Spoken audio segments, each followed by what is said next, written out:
ठाणे जिल्ह्याचा 10वीचा 95.4% निकाल जाहीर, यंदाही मुलींची बाजी. महाराष्ट्र राज्य माध्यमिक व उच्च माध्यमिक शिक्षण मंडळानं आज जाहीर केलेल्या 10वीच्या परीक्षेच्या निकालात ठाणे जिल्ह्याने 95.4% निकालाची नोंद केली आहे. यंदाही उत्तीर्ण होण्यात मुलींनी बाजी मारली आहे. सावित्रींच्या लेकींची अव्वल कामगिरी जिल्ह्यासाठी कायम कौतुकाचा विषय ठरलाय. ठाणे जिल्ह्यातील एकूण 1,11,322 विद्यार्थ्यांनी 10वीच्या परीक्षेसाठी नोंदणी केली होती. त्यापैकी 1,10,904 विद्यार्थी प्रत्यक्ष परीक्षेला सामोरे गेले होते. यातील 1,05,408 विद्यार्थी उत्तीर्ण झालेत.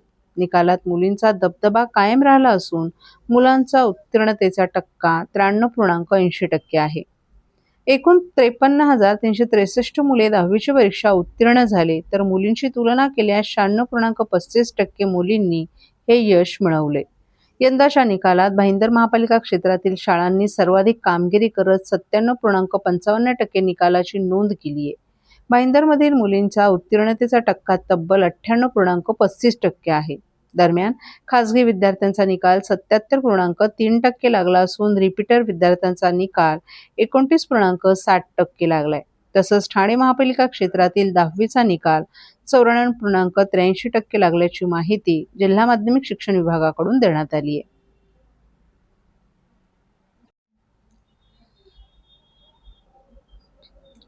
ठाण्यात नालेसफाईवरून ठाकरे गटाचं आंदोलन, महेश कदम उतरले थेट नाल्यात. ठाणे महापालिका क्षेत्रातील नालेसफाईची कामं अर्धवट आणि निकृष्ट दर्जाची होत असल्याचा आरोप करत ठाकरे गटाचे महानगर संघटक महेश कदम यांनी अनोखं आंदोलन केले. नालेसफाई हात की सफाई अशी घोषणा देत त्यांनी थेट नाल्यात उतरून प्रशासनाचा निषेध नोंदवलाय. पावसाळा तोंडावर आला असताना शहरातील अनेक भागांमध्ये नाल्यांमध्ये गाळ आणि कचरा साचला असल्याचा आरोप कदम यांनी केला. दरवर्षी कोट्यवधी रुपये खर्च करूनही प्रत्यक्षात नाले पूर्णपणे साफ केले जात नसल्याने नागरिकांना पावसाळ्यात पाणी तुंबण्याचा सामना करावा लागतो असं त्यांनी म्हटलं आहे. महापालिका प्रशासन केवळ कागदोपत्री काम दाखवत असून नालेसफाईच्या नावाखाली हातसफाई केली जात असल्याचा गंभीर आरोपही त्यांनी केला आहे. आंदोलनादरम्यान ठाकरे गटाचे कार्यकर्ते मोठ्या संख्येने उपस्थित होते. दरम्यान प्रशासनानं नालेसफाईची कामं वेळेत आणि दर्जेदार पद्धतीनं पूर्ण करावीत, अन्यथा आणखीन तीव्र आंदोलन छेडण्यात येईल असा इशाराच महेश कदम यांनी दिलाय. दरम्यान स्थानिक नगरसेवक राजेश मोरे यांनी महेश कदम हे रील स्टार असून त्यांना जनतेनं नाकारलं असल्याचा अपरोधिक टोलाही लगावलाय.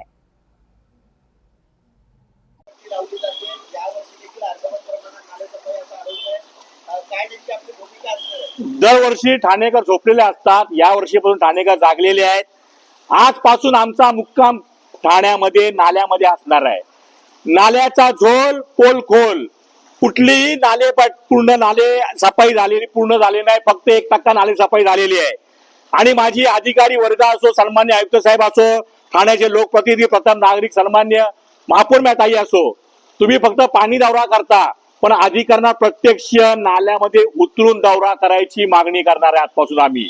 कारण का आज आम्ही नाला उतरल्यानंतर काय व्यथा आहे त्या बघा. पूर्ण नाला पॅक आहे. गांधीच्या साम्राज्याने कुठलाही गाळ बाहेर काढला नाहीये. आम्हा टेंडर मधून पैसे कमवायचे ठेकेदारांनी आणि गाळ साफ करायचं ना, आणि नाल्याच्या शेजारी असलेल्या झोपडीधारकांचा जीव मुठीत जायला 4 महिने जातो. याला कारणीभूत फक्त ठेकेदार आणि भ्रष्ट अधिकारी आहेत.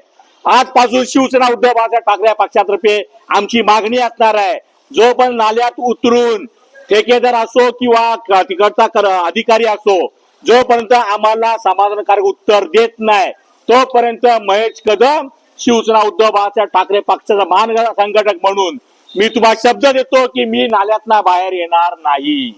सर्व नागरिकांना आवाहन करण्यात येत आहे की सध्या डासांमार्फत पसरणाऱ्या डेंग्यू या आजाराचा प्रसार रोखण्यासाठी प्रत्येकाने पुढील प्रमाणे कार्यवाही करावी. डेंग्यू आजार एडिस इजिप्ती हा डास चावल्याने होतो. या डासांची पैदास साचलेल्या किंवा साचवलेल्या स्वच्छ पाण्यामध्ये होते. 8 दिवसांपेक्षा जास्त दिवस पाणी उघडे व साचून राहिल्यास त्यात डास अंडी घालतात. अंड्यांच्या अळ्या तयार होऊन पुढे डास तयार होतात. यासाठी आपल्या घरातील पाणी साठे, उदाहरणार्थ बॅरल्स, पिंपे, टाक्या, हौद, रांजणे इत्यादी दर आठवड्याला रिकामे करून घासून पुसून कोरडे करून पुन्हा भरावे. 1 दिवस कोरडा दिवस म्हणून पाळावा. पाणी साठ्यांना घट्ट झाकणे बसवावीत किंवा जुनी साडी, चादर, धोतर यांनी बांधून झाकून ठेवावीत, म्हणजे डास त्यात जाऊन अंडी घालणार नाहीत. घराच्या गच्चीवर, आजूबाजूला, अंगणात कोठेही पाणी साचू देऊ नये. भंगार सामान उघड्यावर टाकू नये.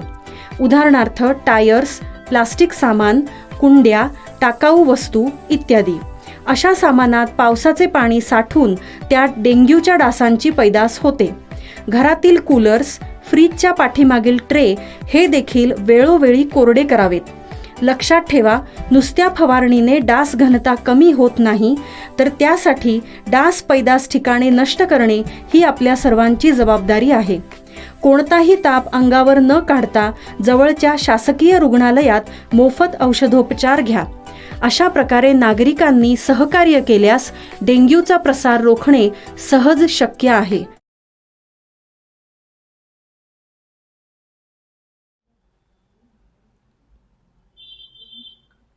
ठाणे महापालिकेत खोट्या जन्मदाखल्यांचा मुद्दा तापला. किरीट सोमय्या यांची आयुक्तांशी भेट. ठाणे शहरात मोठ्या प्रमाणावर खोटे जन्मदाखले तयार केले जात असल्याची माहिती समोर आल्यानंतर भाजप नेते किरीट सोमय्या यांनी ठाणे महापालिका आयुक्त सौरभ राव यांची भेट घेत गंभीर चर्चा केली. ठाणे महापालिका मुख्यालयात झालेल्या बैठकीत जन्मदाखल्यांमधील कथित गैरप्रकारांबाबत सखोल चौकशी करण्याची मागणी करण्यात आली. किरीट सोमय्या यांनी यावेळी बोलताना खोटे जन्मदाखले तयार करून त्याचा गैरवापर होत असल्याचा आरोप केला. अशा प्रकारामुळे शासकीय नोंदीची विश्वासार्हता धोक्यात येत असून संबंधित प्रकरणाची सखोल चौकशी करून दोषींवर कठोर कारवाई करावी अशी त्यांनी मागणी केली आहे. तसंच जे जन्मदाखले बनावट असल्याचे आढळतील ते तात्काळ रद्द करण्यात यावेत असंही त्यांनी स्पष्ट केले. दरम्यान महापालिका प्रशासनाने या प्रकरणाची गंभीर दखल घेत आवश्यक कागदपत्रांची पडताळणी केली जाईल असं आश्वासन दिल्याची माहिती समोर आली. या प्रकरणामुळे ठाणे महापालिकेच्या जन्ममृत्यू नोंद विभागातील कामकाजावर प्रश्नचिन्ह उपस्थित झालं असून येत्या काळात या प्रकरणात आणखीन खुलासा होण्याची शक्यता व्यक्त केली जाते. आज ठाणे महापालिकेचे अधिकारी, आमचे उपमहापौर कृष्णा पाटील आमची संयुक्त बैठक झाली. मुंबईत जसा जन्म प्रमाणपत्र घोटाळा झाला आहे तसाच घोटाळा ठाण्यात पण झाल्याचं दिसत आहे. यावेळी आमचे अधिकारी, नगरसेवक भरत चव्हाण आणखी उपस्थित होते. 7,000 बोगस जन्म प्रमाणपत्र गेल्या 2 वर्षात दिल्याचे पुरावे समोर आलेले आहेत. ठाणे महापालिकेने या सगळ्यांची चौकशी करण्यासाठी SIT मुंबई सारखी बनवावी अशी आम्ही विनंती केली आहे. महापालिका अधिकारी याच्यामध्ये आहेत का, मला वाटतंय का? महापालिकेचे अधिकारी, एजंट आणि हे बांगलादेशची माफिया यांची ही टोळी तिघांनी संगनमताने देशाच्या सुरक्षेचे खेळ सुरू केला आहे. साधारण 3 नंबर असेल याच्यामध्ये, मला वाटतं. मला वाटतं ठाण्यात 25,000हून अधिक बोगस जन्म प्रमाणपत्र दिली गेले असेल गेल्या 3 वर्षात. 7,000चे तर पुरावे आमच्याकडे आलेले आहेत.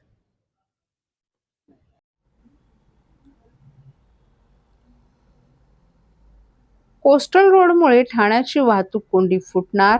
28% काम पूर्ण. खारेगाव ते गायमुख हा 13 किलोमीटर लांबीचा कोस्टल मार्ग हा गेम चेंजर प्रकल्प ठरणार असून डिसेंबर 2028 पर्यंत तो खुला होईल.